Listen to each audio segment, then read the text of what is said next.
It's Tuesday, June 23rd. In the headlines, Prime Minister Dr. Andrew Holness defends the government's decision on third country nationals program. In business news, Climate Change Ministry gets grant funding. Regionally, one Caribbean visa proposed for regional travel. And in sports, Leon Bailey reaffirms commitment to reggae boys and Jamaica. This is the news on PBC Jamaica. I'm Simone Absalom Gale.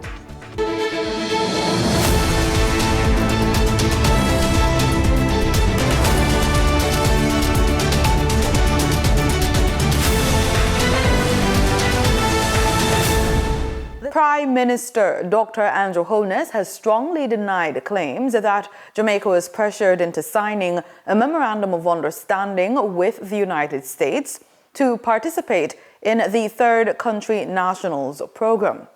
Speaking during an interview on Cliff Hughes Online, Dr. Holness rejected suggestions that the government agreed to the arrangement because of fears that the United States could revoke non-immigrant visas for Jamaicans.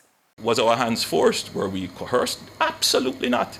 And this is what I would wish my Jamaican people to appreciate. You have in me and in my government a prime minister and ministers who stand up for you, who seek to get the best deals for you. And I listen keenly to the response of the leader of the opposition to the TCN program. And I noticed he did not say he wouldn't have done it. I noticed he didn't say we should reject it. He said, well, it's just a pity it had to come out in this way. We should have come to the public before. The TCN program will see up to 25 undocumented migrants arrive in Jamaica every 2 weeks, while arrangements are made for their return to their countries of origin, with the support from the International Organization for Migration. Dr. Holness said the government approached the matter deliberately and ensured that any agreement complied with Jamaican laws and served the country's interests. You can't come until you are finished with all the negotiations, everything is signed and done. So though we have signed the MOU, it is not yet implemented. It's not complete because the operationalization is not complete. Now, as soon as that is done, then we would have called a press conference. We would have said, this is what it's doing. You believe that we could have done this in secret, a plane land with 25 people. It would be all over the news. So the panic around it is almost to the point of being ridiculous, honestly. The Prime Minister also dismissed suggestions that the government had bowed to pressure from Washington, insisting that Jamaica routinely evaluates international requests based on national interests and legal considerations. The United States has asked countries that it considers its friends to assist them in managing their immigration challenges. Now, who are we as Jamaicans? Are we part of the global system? Are we a friend of the United States? Are we looking to the United States to assist with things? Do we only assist in exchange for something? Is the relationship always transactional? I urge Jamaicans to put away the notion of thinking about our relationships only in the prism of the 70s and 80s. Now is a different time. Jamaica is an independent country. Jamaica is a country that is part of a multilateral system. We are using our foreign policy for our economic and social Mr. Prime Minister. The Prime Minister also noted that former Jamaican ambassador to the United States, Audrey Marks, had a responsibility to advise the government on potential changes in U.S. foreign policy and their possible impact on Jamaica, but denied claims that she initiated the program on behalf of the country. The Ministry of Education is reporting significant improvements in student performance in this year's Primary Exit Profile, or PEP, examinations. Education Minister Senator Dr. Dana Morris-Dixon says gains were recorded in both mathematics and language arts, with more students achieving proficiency and fewer falling into the lowest performance category. More in this report from Denida Rodney. Speaking at the Primary Exit Profile 6 results press conference at Jamaica House on Monday, the Education Minister says this year's PEP results show continued improvement in student performance, particularly in mathematics, where 69% of students achieved proficiency or higher. As you see there, 8% of our students are highly proficient at mathematics, 61% are proficient, developing is 30%, and beginning is only 1%. So beginning ones are really low in terms of maths outcomes. So we're at 69% at proficient and above in mathematics. Dr. Dana Morris-Dixon says math scores have improved steadily since 2023, crediting targeted support programs and specialist teaching initiatives. So that is significant improvement in mathematics. There is a lot of work that has gone into this. There's obviously more work that we need to do to dispel this fear of mathematics in our country. What we have been doing lots of things. So, for example, having specialist teachers in our schools. So in a grade 6 class, for example, you will have 2 teachers instead of one teacher doing maths and science, and then you have the other teacher doing language arts and social studies. And so instead of having one teacher trying to do everything, and they're not necessarily best at everything, we have been experimenting with that, and we've been seeing tremendous results.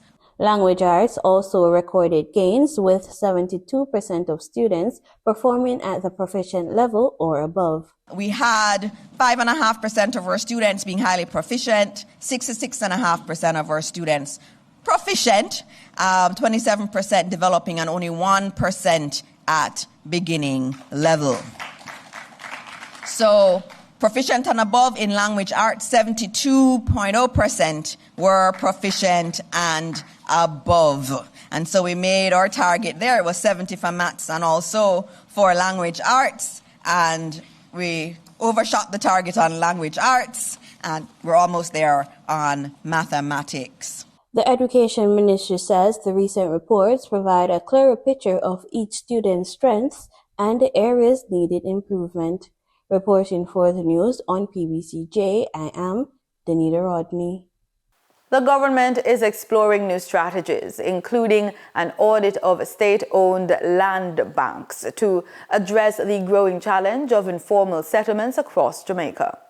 Speaking at a land titling ceremony for residents of Akiwok and Jackson Town in St. Andrew last week, Prime Minister Dr. Andrew Holness said illegal occupation of land is limiting the country's development options and creating communities that are difficult to service and sustain. Because people are saying, hey, I see a piece of land there, I am going to go and move on to it. What that does is limits how the government can develop, because that piece of land may very well be a piece of land for a housing development, so that you could go and buy a house there. It may be the piece of land needed to put a sewage disposal plant, or a road might need to go through it, and it essentially blocks the development options of the country. Dr. Holness says the government remains committed to helping Jamaicans access land legally and has already taken steps to improve the process. It is the intention of the government to declare many more areas. We have done declarations in St. Elizabeth, in St. Catherine, we have done Westmoreland recently, and we're going across the country with this process of systematic registration, where it is the government that is coming to you and say, hey, we are ready to title you. Member of Parliament Robert Montague has been appointed Minister with responsibility for land titling and settlements, and his goal is to accelerate the regularization and titling of informal communities. Titling is going to contribute significantly to our economic development. And that is why it is a strategy of the government to rapidly expand the titling process. Because what the titling process does, it enshrines in the minds of the people ownership. Citizens are being urged to pursue land ownership through legal means, as persons occupying government lands illegally could face eviction if they fail to comply with relocation notices. GLP therapies are a class of medicines that help lower blood sugar, support weight loss, reduce the risk of heart and kidney complications, and can even lower the risk of early death in people with type 2 diabetes. These must be prescribed by your healthcare specialist and require close follow-ups. We hear more about this from the World Health Organization in this week's Living Healthy report. Obesity is one of the biggest health challenges of our time. Today, more than 1 billion people worldwide live with obesity, and that number could reach 2 billion by 2030 if we don't act. Obesity isn't just about weight. It's a chronic disease that increases the risk of life-threatening conditions like heart disease, diabetes, and even certain cancers. The World Health Organization has just released a guideline on the use of GLP-1 therapies for adults living with obesity. But what is GLP-1? GLP-1 stands for glucagon-like peptide 1, a hormone naturally produced by the body that helps regulate appetite and blood sugar. GLP-1 therapies are medicines that mimic GLP-1 hormone. It slows down digestion and reduces hunger, resulting in significant weight loss, especially when combined with healthy lifestyle changes. So what does WHO recommend? GLP-1 therapies may be considered for adults with obesity, people whose body mass index is 30 or higher, as part of comprehensive, lifelong care. What's important to note is that no medication should replace healthy eating, physical activity, and behavioral support. The World Health Organization based its recommendation on clinical studies that show GLP-1 therapies can help people lose 10 to 25% of their body weight over time. They are generally safe but can cause side effects like nausea or digestive discomfort, and in rare cases, major health problems. We therefore advise that these medicines be used under only medical supervision. GLP-1 medicines are a new treatment for obesity. This is why WHO is monitoring long-term trial data to better understand their safety.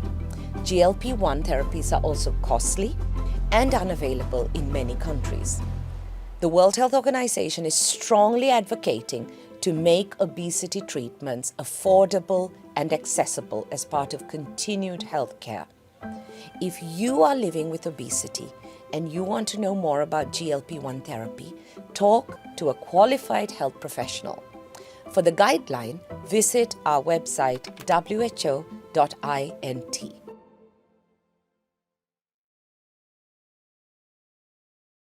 Time now for the business report with Denise Williams.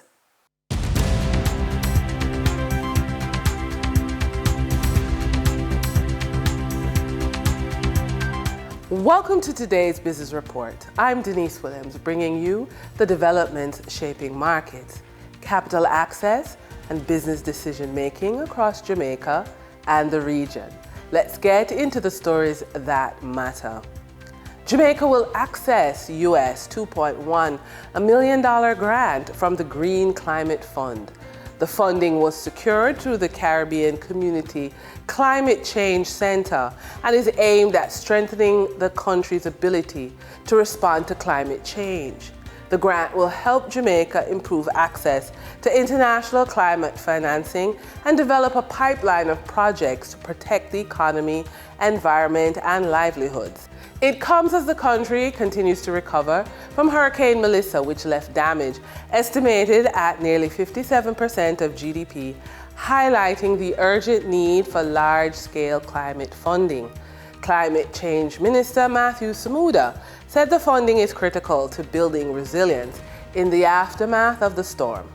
Jamaica is the first CARICOM country to secure approval under the Green Climate Fund's new readiness strategy launched in 2024. A study by economist Dr. Paul Golding suggests that the introduction of artificial intelligence could put about 60,000 jobs in Jamaica at risk. The study, which uses the International Labour Organization's methodology, indicates that positions most vulnerable include data entry clerks, call center agents, secretaries, and bank tellers. Dr. Golding says between 112,000 men and 144,000 women in Jamaica are employed in areas that could be affected by artificial intelligence, with women likely to be disproportionately affected. He says about 22% of Jamaica's workforce is exposed to AI-related changes, and that some jobs could eventually be eliminated as technology becomes more widely adopted. First Union Financial Company Limited has launched a $1 billion Jamaican employee side hustle and entrepreneur microloan revolving fund program.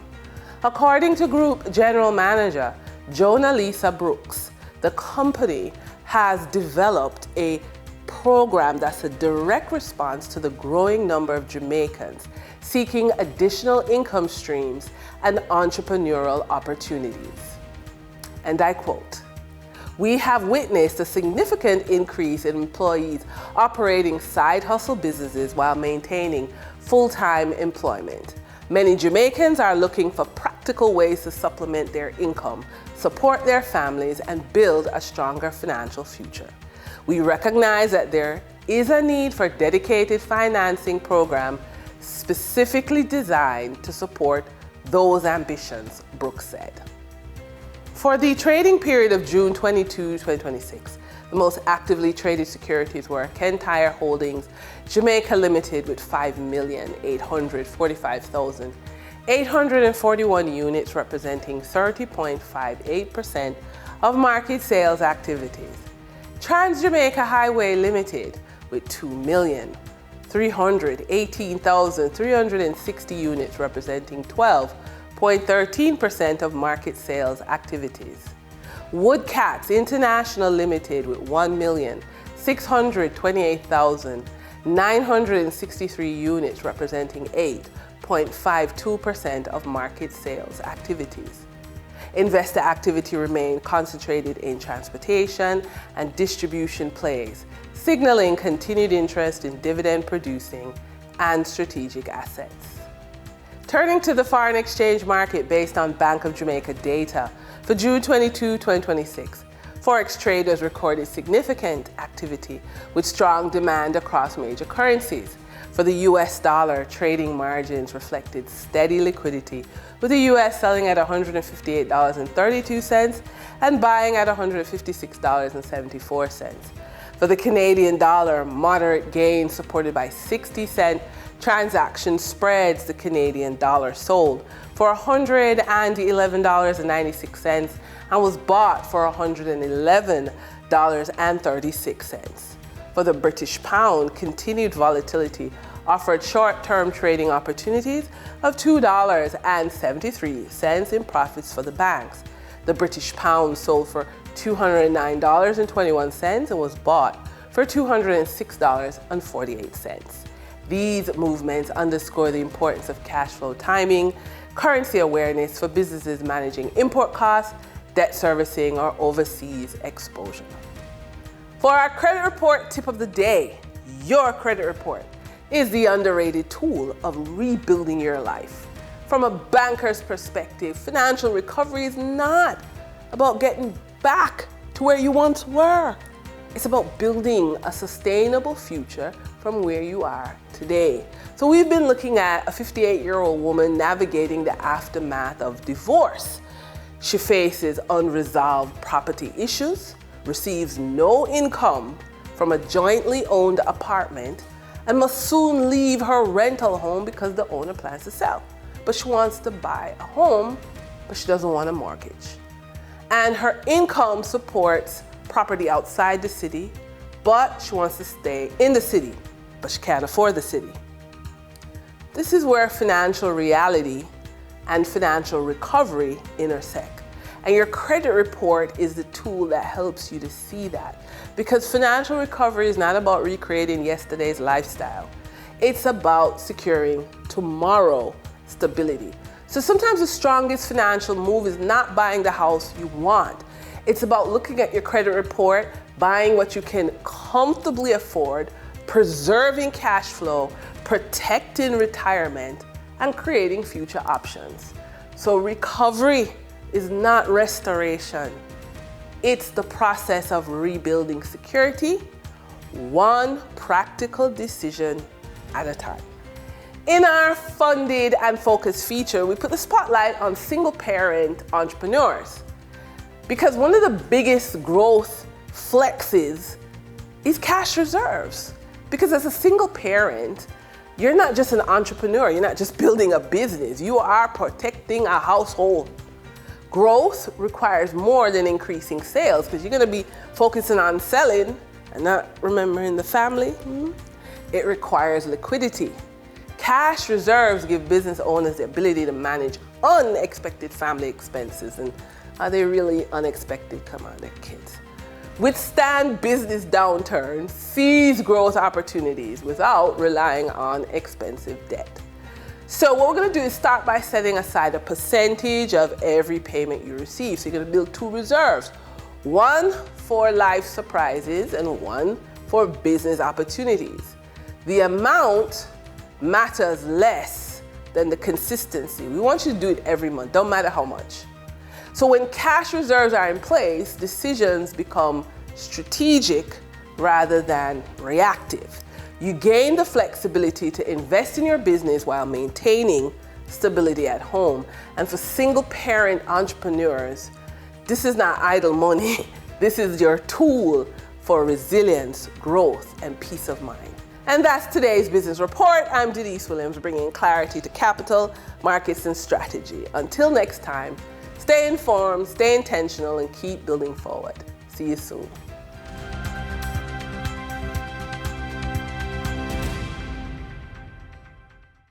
In regional news, a proposal that could reshape travel across the Caribbean is gaining attention among regional leaders. Several CARICOM countries are exploring the introduction of a single visa system that would allow visitors to move freely between participating nations entering the region. Supporters say the initiative could boost multi-destination tourism and increase visitor spending. But concerns about high intra-regional airfares and the cost of promoting the program remain key challenges. Here's more in this report. Several Caribbean territories, including St. Lucia, Dominica, and Trinidad and Tobago, have been exploring the possibility of a unified CARICOM visa framework. The purpose would be to promote interregional mobility among visitors from source markets. Former Tourism Minister and former chair of the Caribbean Tourism Organization CTO Ministerial Council, Dominic Fede, believes that the framework could be successful if it is implemented well. On the plus side, I think you're going to have this more exciting Caribbean destination, island hopping, multiple stops, like cruise passengers get to enjoy, going from port to port, country to country. And each destination has its own flavor, have its own vibe, and that brings a lot of diversity into the mix of what people can get from the Caribbean. However, Fede says that introducing such a visa framework could have some negative impacts on the destinations. I think it could decrease the amount of bed nights because people's vacation time are people's vacation time, people's disposable income are people's disposable income. And I don't think this will necessarily change disposable income. So people may decide that, look, if I'm coming to St. Lucia for a week, let me split that week into two. I can go to Antigua, or maybe split it into three. There's the temptation to go to another country. Grenada's ruling National Democratic Congress has begun laying the groundwork for the country's next general election campaign, but stopped short of announcing an election date at a major rally marking 4 years in office. Instead, Prime Minister Dickon Mitchell unveiled plans for a nationwide consultation process aimed at allowing citizens to help shape the party's next manifesto.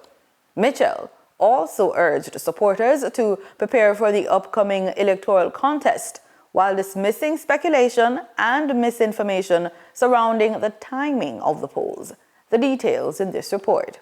The election bell was not rung as many expected when the National Democratic Congress (NDC) hosted a milestone rally at Montrouge on Sunday to mark 4 years in office.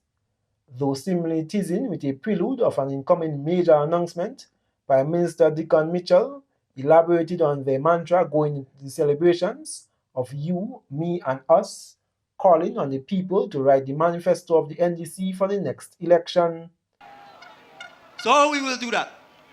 Starting in July and August, we will go to all of the polling divisions throughout Petit Martinique, Carriacou and Grenada, and we will meet with you in each constituency, in each parish, and we will ask you to tell us what you want done in your village, in your polling division, in your constituency.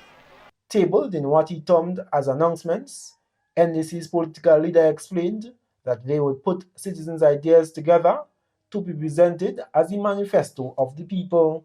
So when I tell you you are writing your manifesto, you understand, and I'm saying there will be no change in government for the next 5 years. There will be no change in the party that is going to run this country for the next 5 years. Speaking to members of the diaspora who are visiting for the 2-week homecoming event, the Prime Minister stated that Grenada needs more than remittances, highlighting that the expertise, networks and resources are needed to chart the next 5 years of development. He rallied members and supporters of the National Democratic Congress to get registered to officially start the election campaign. Register your children if they ain't registered yet. Register your brothers and sisters if they're registered yet. Check your ID card. Make sure your neighbors and your neighbors' neighbors and your friends know that we are ready to go. We kick off today's sports report with football. Reggae boy Leon Bailey has reaffirmed his commitment to representing Jamaica. But in the same breath, he is calling for improvements that will create a better future for the next generation of footballers. Speaking at a celebration held in his honor at Villa da Callio in St. Anne on Saturday, Bailey said his dedication to the national team remains unwavering and that he will continue to advocate for positive changes in Jamaican football. Bailey is quoted in the press saying, "I love my country, and since 2019, when I accepted to represent Jamaica, there was never any turning back." End quote. The Aston Villa star noted that his focus goes beyond his own career, stressing the importance of creating a stronger football environment for young players. Bailey pledged to continue giving his all for the Reggae Boys while working towards seeing Jamaica qualify for and compete at the FIFA World Cup. The race for places in the FIFA World Cup knockout stage continued on Monday, with Argentina and France among the teams securing important victories. In Group J, Argentina maintained their strong form with a 2-0 win over Austria. The South Americans controlled the contest and moved a step closer to qualification for the next round. Also in Group J, Algeria edged Jordan 2-1 in a closely contested encounter to keep their hopes of advancing alive. In Group I, France recorded a comfortable 3-0 victory against Iraq, with the former world champions continuing to look like one of the tournament's strongest sides. Meanwhile, Norway and Senegal produced one of the most entertaining matches of the day. Norway emerged 3-2 winners in a 5-goal thriller, collecting 3 valuable points in a tightly contested group. With the group stage entering its decisive phase, every point is proving crucial as teams battle for a place in the round of 32. And that's the news on PBCJ. You can follow us on our social media platforms at PBCJamaica. Thanks for watching.